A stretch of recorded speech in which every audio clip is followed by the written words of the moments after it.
Well, good morning, friends. I am here today to give you a little video about how to set up your victory garden in a bag.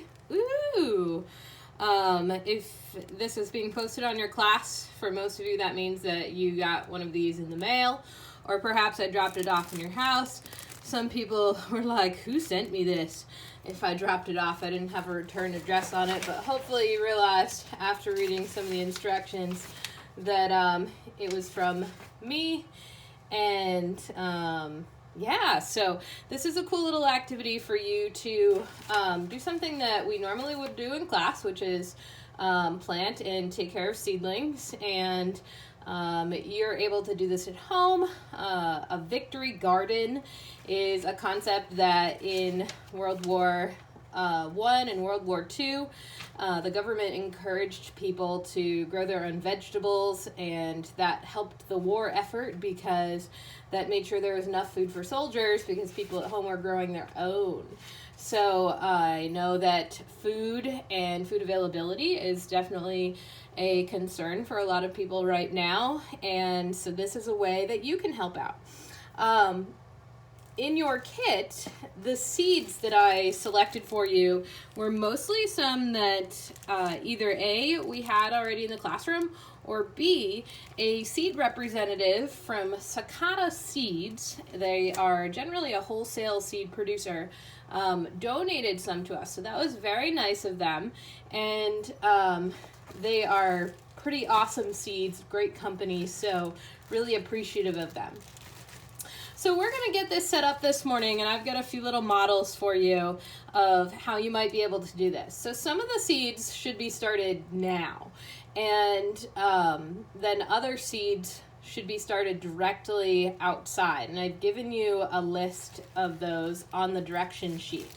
So the peat pellets that are in the plastic bags are something that some people like to start things in peat pellets. Other people do not like to start things in peat pellets.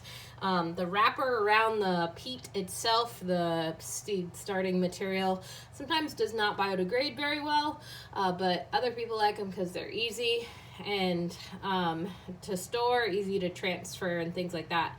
That was why I used them today. We'd actually gotten a donation of them from someone, and so we already had them, but they were easy for me to mail to you and ensure you had some seed starting materials. So that's why I used them. If you have other potting mix at your house or other materials that you can start seeds in, some soil, that is perfectly acceptable, and please do so. And if you've already started some seeds on your own, great. You're still going to start these seeds because we're doing it for class. You're going to take some pictures, some observations, and if you get to the end of the experiment, you already have seeds that you started, and that's all good, give them away to somebody, or plant them and donate the excess produce to a local food pantry or someone in need. There's a lot of great ways that you can get these seeds into something positive. All right, so what kind of containers do you use? Some of you have been asking about containers, and the containers, there's so many different options that you can use, and pretty much anything that you have around your house that could be trash and is solid could be used as a container for this. So over here, you scan over here first, you can see a little egg carton here. A lot of people like starting seeds in egg cartons because they've got a bunch, they're free. If you start them in the ones that are made of a cardboard material like this, then they are compostable, so you can break off the little container here, the little hole, and you could put each one in the soil and that would break down. That wouldn't necessarily be as good for the roots, but it would be an option for you to do that. Water bottles, great opportunity to start seeds. And if you're going to use a water bottle, you want to rinse it out, you want to take the label off and cut the top off. So I have one over here that I started soaking a peat pellet in that I did that with yesterday, and you can see it looks a couple inches tall. Just be really careful when you're cutting anything so that you don't cut yourself. Any sort of little trays that things come in. This had some produce in it, I think some mushrooms or something, but it's a little solid tray that can be used for starting seeds. And mental note, by the way, these are just soaking in here because I was getting them ready for seed starting. We're not keeping the water in there. A milk jug is a great seed starting opportunity. So with a milk jug, a couple things you could do. Number one, you could cut it off like with the water bottle and just take the bottom few inches. Or you could make yourself a little mini greenhouse like I did. I cut 3 edges of the milk bottle and I left just the corner by the handle, and then I popped my seeds inside, and that way I could set this outside on warm days, or even inside. It's going to retain a little bit more heat and potentially grow those things faster.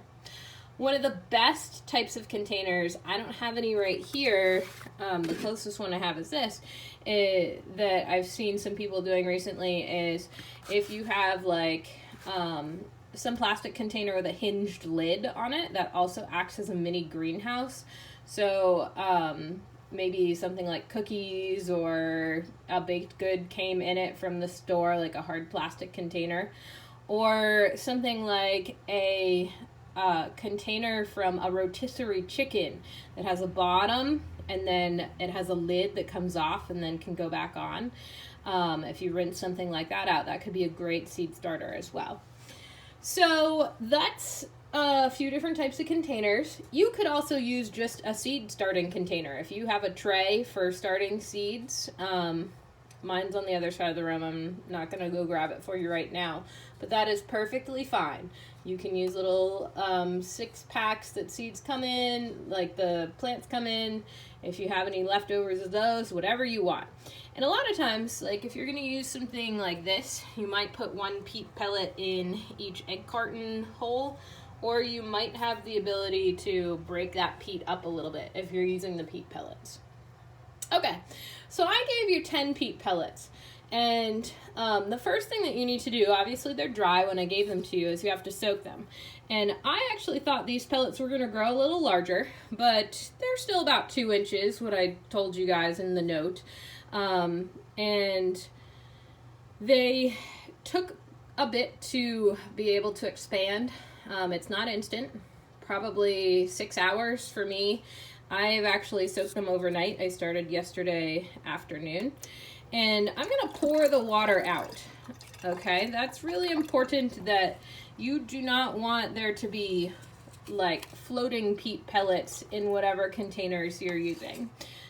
So pour the water out after you have expanded the peat pellet. Now, if yours come out and they're a little small, I actually kind of press on the edges a little bit to make it expand a little bit more, because some of that peat's just stuck inside to each other. But you want some good aeration in there. That's important to make sure that you have airflow for the roots. Now, there's a right side up and a wrong side up on the peat pellet. The right side up is one that there's a little tear in the mesh on the outside. The wrong side, it's sealed at the bottom. All right, so after you've expanded them, you can see that you have your peat pellet in your container, and let's talk about seeds a little bit. So I told you a list on your paper of the seeds that you should start indoors now. So these are the ones that we're really going to be studying. And I asked you guys to take some pictures of as you're going along in your experiment. So broccoli and green peppers.